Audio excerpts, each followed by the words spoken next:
Ohalos, and Yud Chet Gimel. Excuse me. A field in which a grave was lost can be planted with any seeds, but no trees can be planted, nor can you allow trees to remain except barren trees that produce no fruit. The field spreads tumor throughout touch, carrying, and ohel. A wheeling field may not be planted with either trees nor grain, or in the soil is tahor. Furthermore, one may make ovens for holding items from clay. Beit Shammai and Basila agree that we check for bone fragments for one making the Pesach offering, but we not check for one who eats truma. As far as a Nazir is concerned, Beit Shammai says we check it, and Basila says we do not check it. How does he check? He brings earth that can be moved and places it after inside a sifter with very thin holes and crumbles any clods. If there was a more bone the size of a barley corn was found, the person becomes tummy. How do they make a brace kapras tahor? One removes 3 handles from it, or one places 3 handles on top of it. If you remove 3 handles from one half and place 3 handles on top of the other half, it's tahor. Reb Shimon says even if you remove a hand breadth and a half, or a place on top of a hand breadth and a half from a different place, it's tahor.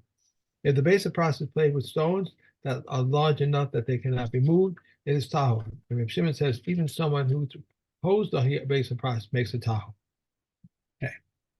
Okay. Yeah, I want to do some more quickly here. Okay. Well, Hamahalech bebeis hapras al avanim she'eno yachol hasitan. So a guy is walking through the base of pras, but he's taking care to stand on large stones that don't move when he steps on them. Okay. Okay. So now the stones themselves, you can be pretty confident are tahor. But the and when he steps on them, he's not going to shift any dirt around him.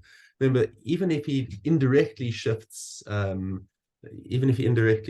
the bones, that'll also make him tameh. Okay.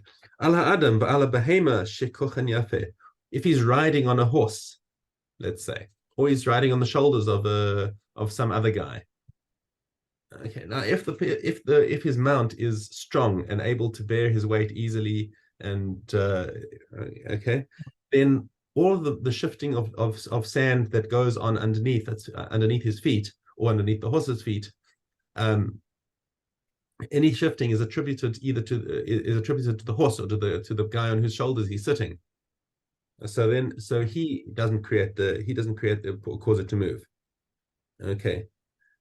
So then the guy on top remains tahor because he didn't do any shifting. And remember, there's no ohel tuma inside a base of pras. Right. Okay. Al avanim shehu yachol lasitan. However, if he walks on stones that wobble as he walks on them, okay. Al adam al behema shekochan ra. Or if he's walking, if he's on the shoulders of somebody who's struggling under his load, or a horse that's struggling, that's it staggers under his weight. That is okay. That's anything that's shifted is attributed to his weight, because they wouldn't have moved it so much if it hadn't been for him on top. Okay, so therefore the tumah will transmit to him.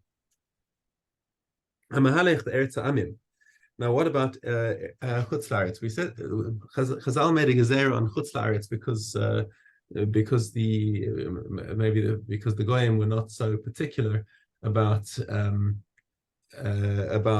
burying their dead properly. So we're concerned that there's a bone or something. Yeah.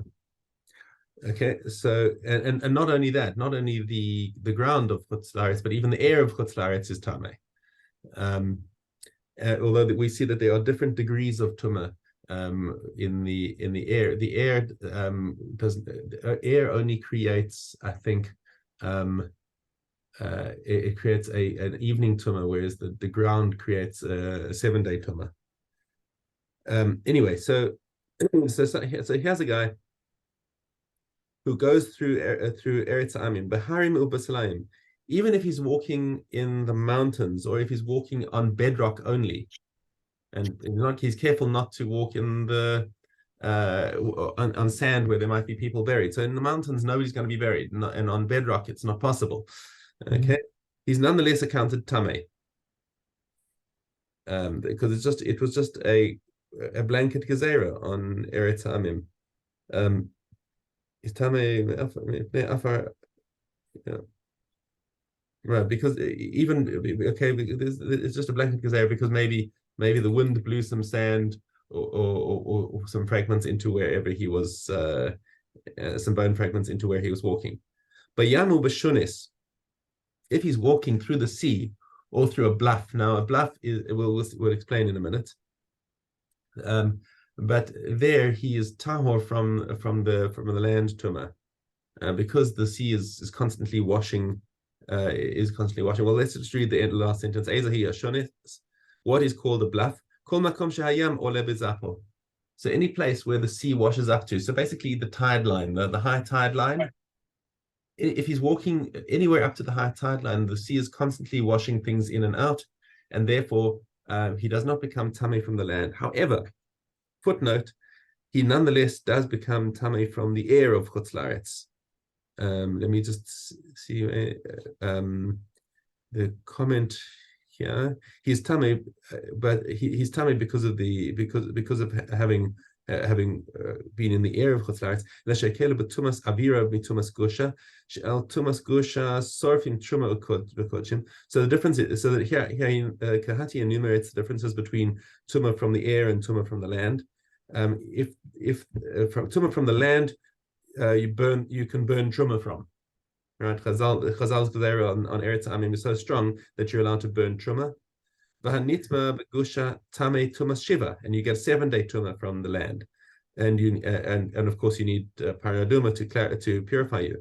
Whereas when it becomes tamei from the air of Chutz La'aretz, only requires tevila and harav shemesh, so it's evening tuma, and truma and kodshim that became tamei because of the air are called with tole. So you cannot burn, but you cannot eat. Okay. Mishna Zayin. So now that we're talking about the Tumah of Chutz La'aretz, we're going to deal with Syria, which is a very unique halacha. It was conquered by David HaMelech and annexed to Eretz Yisrael, but it was done before he did Yerushalayim, and I think Hashem was unhappy with him having like gone to expand outside there when he hadn't yet even taken Yerushalayim, which was much more chashuv.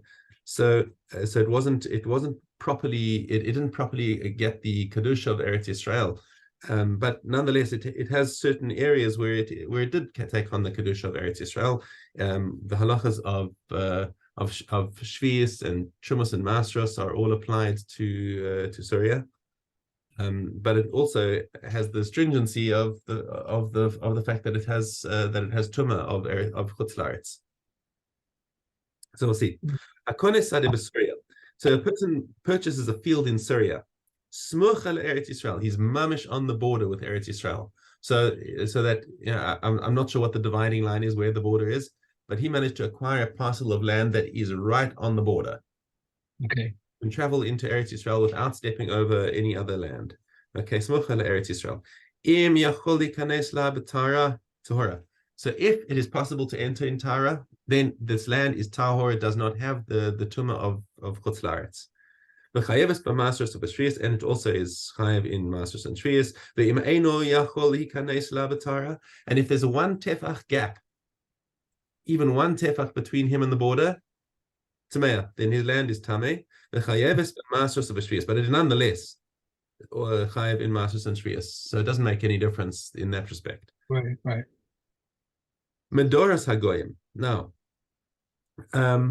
if a goy purchases a property or lives in a property in Eretz Yisrael, they are considered tamei because the suspicion is that they may have had a miscarriage and buried the fetus under the floor of their house. Right. Okay. Kama yishhe b'sochan v'hei tzarech b'dika. So how long does the guy have to stay in a place? I mean, if he just takes an Airbnb for a night, does the place become tame? No, if he's in there for 40 days, that's considered he established himself there, and that they take that period of time because that is the amount of time for after conception for a fetus actually to have Bible. to have time. Before that, it's just considered water. Right. Okay.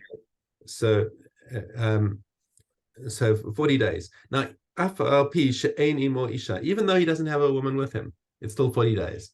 Okay, because we don't make any difference. It could be that he arrived with a wife who was already visibly pregnant. Still 40 days.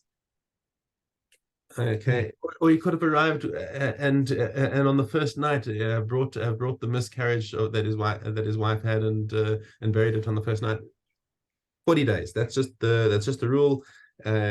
Okay, ואם היה עבד או אישה משמרים אותו, אינו צריך בדיקה.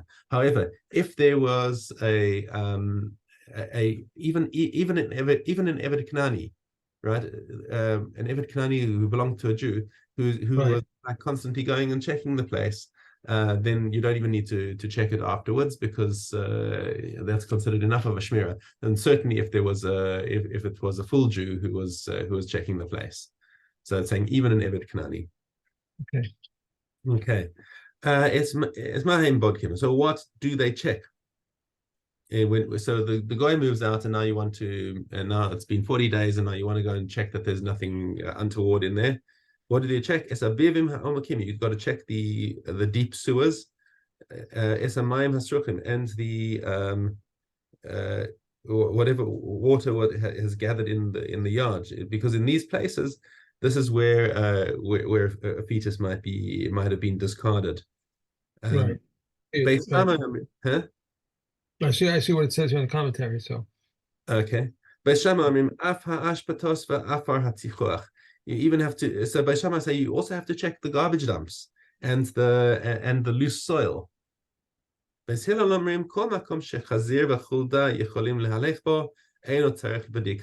place where it's possible for the wild pigs, we still actually have wild boars in Israel. Okay, the chulda or weasels.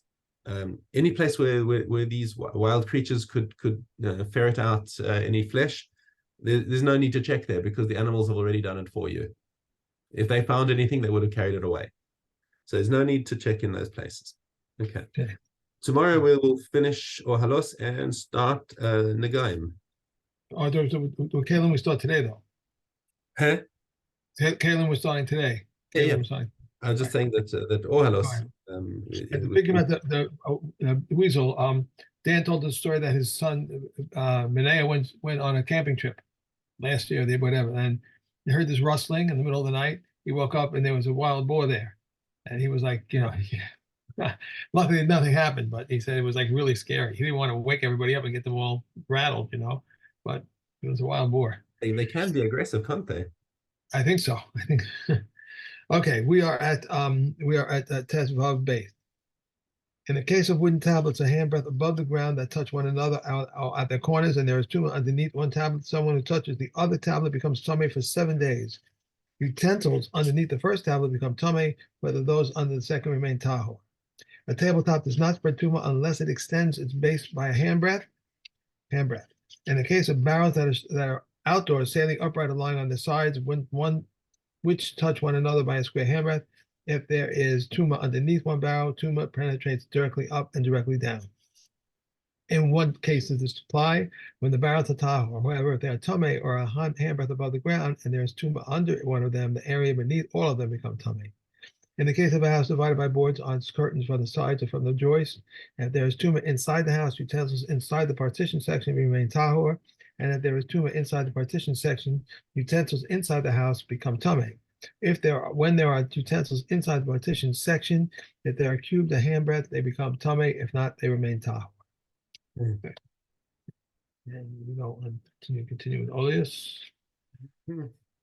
with Gimel Aleph.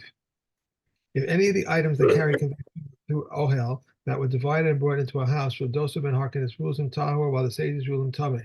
How so? If someone touches two pieces of the animal carcass, one each one half the size of an olive, and it carries them, or in the case of a corpse, if someone touches a piece of flesh half the size of an olive, and simultaneously forms a roof over another piece of half the size of an olive. If he touches a piece of flesh half the size of an olive, and another piece half the size of an olive, forms a roof over him. If he forms a roof over two pieces, each half the size of an olive, or the person forms a roof over a piece of a corpse, half the size of an olive, and a piece half the size of an olive forms a roof over him. If Joseph ben Harkin is him tar, while the sages say he's katame. But if someone touches a piece of coarse flesh half the size of an olive, and simultaneously something forms a roof over him, and a different piece of corpse flesh half the size of an olive, or one forms a roof over a piece of corpse flesh half the size of an olive, and simultaneously something forms a roof over him, and a different piece of coarse flesh half the size of an olive remains tahor. Ramea says, even in this case, Reb Joseph ben Harkness rules in Tahor, and it can come in room Tameh. Everyone becomes Tameh in the above situations, except where Tuma contracted through touch coincides with Tuma contracted through carrying. And the cases in which Tuma contracted through carrying coincides with Tuma contracted through Ohel. This is the rule. Anything in the same category is Tameh, whereas those in different categories remain Tahor. If a laden full of coarse powder was scattered inside a house, the house becomes Tameh. Reb Shimon declares a Tahor. If a quarter log of blood was absorbed into the house was tahor. If blood was absorbed into a garment, if it was a quarter log of blood comes out when the garment is washed, the garment is tameh. If not, it remains tahor, because whatever is absorbed and cannot come out is tahor. Okay. Gimel. I skip one? No, you also got to do Gimel. The Aleph was just very long, so it felt like two Mishnayos, but we got to do another one. A quarter log of coarse blood was spilled in the air. If the place where the blood spilled was on an incline and a person formed it over the part of the blood, he remains tahor. If the blood was a crack or it had congealed, the person becomes tameh. If the blood was spilled onto the threshold of a house that inclines, either inward or outward, and the house forms it over it, the house remains tahor. If the blood was in a crack or if it congealed, the house remains tameh. Every part of a corpse is tameh except for the teeth, hair, and nails. But while they're connected to that, to the body, they are all tameh. Okay. And we have kinim. Well, let's first do kinim. Let's finish off kinim, and then we'll go into kalim. Okay. Kinim, and we have gimel vav. If a woman said, "It is hereby incumbent upon me to bring a pair of birds and designate Ohalos when I gave birth to a boy," if she gave birth to a boy, she must bring two pairs of bird offerings, one pair for her vow and one pair for her obligation. If she gave them to a Kohen, and the Kohen is supposed to offer the three birds above, the red line and one below it. But if he did not do so, rather he offered two of these birds above and two of them below. Without inquiring, she must now bring one more bird, which the Kohen should offer above the red line. This is the rule. If the two parts were both sorry. If a woman said, "It is hereby incumbent," I skipped the page. Well, after Krivena Lamalan, I said, I finished it. Oh, gave it to a Kohen. If he did not do so, rather he offered two of these birds above and two below. Without inquiring, she must bring one more bird, which the Kohen should offer above the red line. right. This is the rule. If the two pairs were beg your pardon, you okay? Because you're right. I just the words "this is the rule" doesn't appear in the Mishnah because this is the rule. If the two parts were both of one species, if however they were of two species, she must now bring two additional birds. If she had specified the species of birds with which to fulfill her vow, she must now bring another three birds, so as Ohalos. These are the rules. If the original two pairs were both of one species, and if they were of two species, they must now bring four additional birds as Ohalos. If she had fixed her vow, she must now bring another 5 birds. This is the rule. If the original two pairs were both of one species, if they were of two species, she must now bring another 6 birds. If she gave them to a Kohen, but that is not known what species of bird she gave, and the Kohen went and offered them, but it is not known exactly what he did with them, she must now bring another 4 birds for her vow. 2 more birds for the Ola, one for childbirth obligation, and 1 more katos for a childbirth obligation. As Azai says, she must bring 2 katos. Yeshua said, this is analogous to what people have said regarding a ram. While he is alive, his voice is 1. When he is dead, his voice is 7. How is that his voice is 7 after he dies? His 2 horns can serve as 2 trumpets, his 2 thigh bones, 2 flutes, his hide for a drum, and his stomachs for the soundbacks of the lyres, and his intestines for harp strings. And some say his wool too can serve as tekelis. Rabbi Shimon ben Akashia says, elderly, unlearned men, as they continue to age, their minds get more confused. It is stated, he removes the speech of the capable and takes away the reasoning of the elderly. But elders of Torah are not like that. Rather, they continue to age. Their minds become more settled. As it is stated, in the age is wisdom and length of days understanding. Nalach Seches Kinim Hadanach Seder Kodshim. Okay, let's do 2 from Caleb.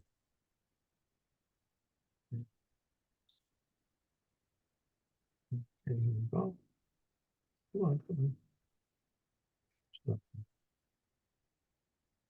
on. Come on. Okay, here we go. Okay. Let's big introduction. Okay, chapter 1. How? The avos of tumah are a sheretz, a seminal discharge, one who contracted tumah from a corpse, and a mitzora during the days of his contact, and purification waters that are sufficient to sprinkle. These render people and utensils tamei via contact, and earthenware utensil via airspace, but they do not render one tamei via being carried.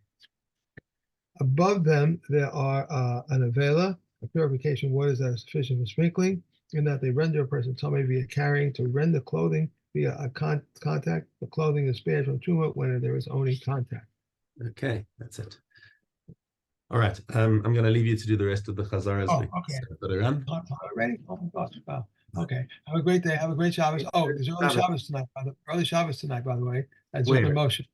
Zikr Moshe. Okay, great. 5:26. Super. Thank you so much. Other people were asking. Okay. Have a good Shabbos. Be well. Thank you. Bye.